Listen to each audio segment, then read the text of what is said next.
क्या रीजन था यहाँ आने का? यहाँ आने का रीजन था मेरा इनकम का। आज के टाइम में सबसे बड़ा चैलेंज यही है कि अगर आप बच्चे हैं यानी कि 18 प्लस हैं और आप अपने परिवार में सबसे बड़े हैं, तो सबसे बड़ा चैलेंज यही होता है कि आप अपने मम्मी पापा का सहारा बने। और कैसे बने?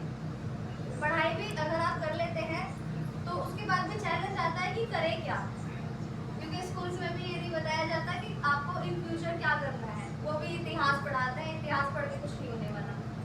तो ये समझ नहीं थी कि करना क्या है। और घर की कंडीशन कुछ ऐसी चल रही थी कि मुझे काम की तलाश थी, काम चाहिए था। कुछ भी काम हो, चाहे झाड़ू लगाने का, बर्तन धोने का, कुछ भी काम मैं करने के लिए तैयार थी। हालांकि मैं पढ़ी लिखी थी, कंप्यूटर कोर्स किया हुआ था, इंग्लिश अच्छी खासी बोल लेती हूँ, लेकिन फिर भी मैं कुछ भी करने के लिए तैयार थी अपने घर की कंडीशन देखते हुए, अपने पापा की कुछ हेल्प करने के लिए।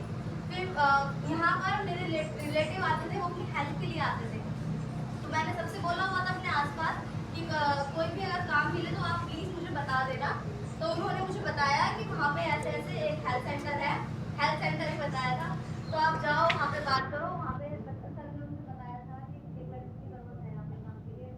तो मैं आई, फिर सर ने मुझे बताया वहाँ पे। और मैं जब आई थी तो यहाँ पे सफाई के लिए आई थी, झाड़ू पोछे के लिए और फिर रिसेप्शन पे एंट्री करने के लिए, इतने काम के लिए मैं आई थी। और सर ने मुझे बताया था कि 6,000 रुपये देंगे, कोई छुट्टी नहीं है, एक भी दिन छुट्टी नहीं करनी होगी, आने का टाइम है, जाने का कोई टाइम नहीं है। मैं करने के लिए तैयार थी। मैं कहा मुझे छुट्टी नहीं चाहिए, कोई रेस्ट नहीं चाहिए, लेकिन मुझे बस पैसे चाहिए, मैं काम करने के लिए तैयार हूँ। फिर मैं यहाँ पे आई और इसी के साथ साथ बहुत सारे हेल्थ इश्यूज भी थे, लेकिन हेल्थ इश्यूज पे ध्यान नहीं जा रहा था उस टाइम पे, क्योंकि चैलेंज कुछ और था। तो हेल्थ इश्यूज भी थे, कुछ फीलिंग चैलेंज भी थे, और वेट भी बढ़ता जा रहा था। ऐसे ऐसे काफी सारे चैलेंजेस थे मेरे साथ। तो सबसे पहले वहाँ आके जब काम करना शुरू किया, कुछ 6,000 रुपये देते थे। तो 6,000 रुपये जब मुझे पहली बार 6,000 रुपये मिले थे, तो वो 6,000 लेके बहुत खुश हुई कि मेरी इनकम है। मैं बहुत ज़्यादा खुश हुई थी। वो सब भूल गई कि मैं सफाई करके मैंने ये पैसे कमाए। तो जब वो पैसे मेरे हाथ में आए तो मैंने जाकर पापा को दिए। और मतलब कि 6 महीने तक मेरे घर पे नहीं पता था कि मैं वहाँ पे सफाई कर रही हूँ, किसी को नहीं पता था। मैंने घर पे बताया ही नहीं था कि मैं सफाई करने के लिए जा रही हूँ। मैंने सिर्फ ये बताया था रिसेप्शन का काम है, मुझे सिर्फ एंट्री करनी है और कुछ नहीं करना। ठीक है, अगर मैं उन्हें बता दिया था तो शायद वो नहीं आने देते। फिर मैंने सर को बताया जब ऐसी कंडीशन है, घर की ऐसी कंडीशन है, तो सर ने मुझे यहाँ पर एक अपॉर्चुनिटी दिखाई। कोच बनने का डिसीजन बताया, कोच बनने के बेनिफिट्स बताए, कैसे आप लोग अपनी सेहत में बदलाव करके, फिर लोगों की सेहत में बदलाव करके आप कुछ ना कुछ इनकम कर सकते हैं। और आज के टाइम में सबसे बड़ा चैलेंज 18 साल से ऊपर के जो बच्चे हैं उनके साथ सबसे बड़ा चैलेंज यही है। सबसे पहले तो उनकी हेल्थ। कोई भी, मुझे नहीं लगता आज के टाइम में कोई भी कह सकता है कि वो बिल्कुल स्वस्थ है। फिर दूसरा चैलेंज है इनकम। मुझे शुरू से ही पैसे मांगने नहीं पसंद। 10 रुपये मांगने में भी मुझे शर्म आती है। मुझे शुरू से ही नहीं पसंद कि मैं पैसे मांगूं किसी से, मुझे देना अच्छा लगता है।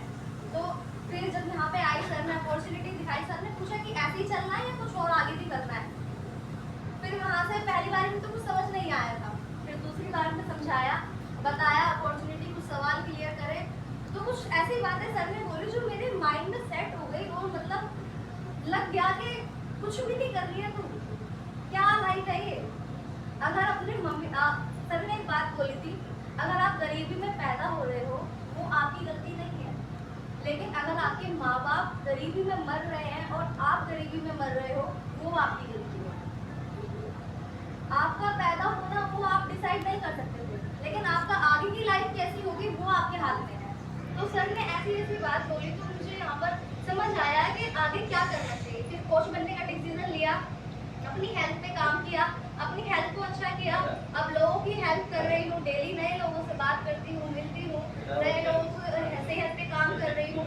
लोगों की सेहत बदलते बदलते, लोगों के मुझे थैंक यू सुनते सुनते आज अच्छी खासी इनकम भी कर लेती हूँ, अपने घर में अपनी फैमिली का पूरा पूरा सपोर्ट करती हूँ, अपनी आगे की पढ़ाई भी कंप्लीट कर रही हूँ, जो कि इनकम के इश्यूज की वजह से ही बीच में स्टॉप हो गई थी। एक टाइम था जब एवरेज भी लेने के पैसे नहीं थे, बहुत मन करता था न्यूट्रिशन लेने का, जब सबको यहाँ पे एंजॉयमेंट करते हुए देखती थी, शेक पीते हुए देखती थी, लेकिन पैसे नहीं थे, कुछ ले नहीं पा रही थी, एक एवरेज के भी पैसे नहीं थे। और आज के टाइम में मैं भी न्यूट्रिशन लेती हूँ, मेरे पापा भी लेते हैं, मेरी मम्मी भी लेती है, मतलब ओवरऑल मेरी फैमिली में सब लोग न्यूट्रिशन लेते हैं, शेक पीते हैं, एफएच पीते हैं। आज के टाइम का लाइफस्टाइल कुछ ऐसा है, कुछ भी लेने से पहले सोचना नहीं पड़ता। तो मैं बहुत खुश हूँ यहाँ आके, अपने रिजल्ट से, अपना फाइनेंशियल इशूज के रिजल्ट से, अपने हेल्थ के रिजल्ट से बहुत ज़्यादा खुश हूँ मैं, क्योंकि मुझे नहीं लगता ऐसी अपॉर्चुनिटी कहीं और होती कि जहाँ पे आपको अपनी हेल्थ भी मिले और इनकम भी मिले। तो ये थी मेरी स्टोरी, और आज मैं यहाँ पर बात करने आई हूँ वो बहुत ज़्यादा इम्पोर्टेंट टॉपिक है, फीमेल हेल्थ। एक स्वस्थ परिवार, हेल्दी परिवार और हेल्दी समाज, स्वस्थ समाज की जो नींव होती है वो एक महिला ही होती है।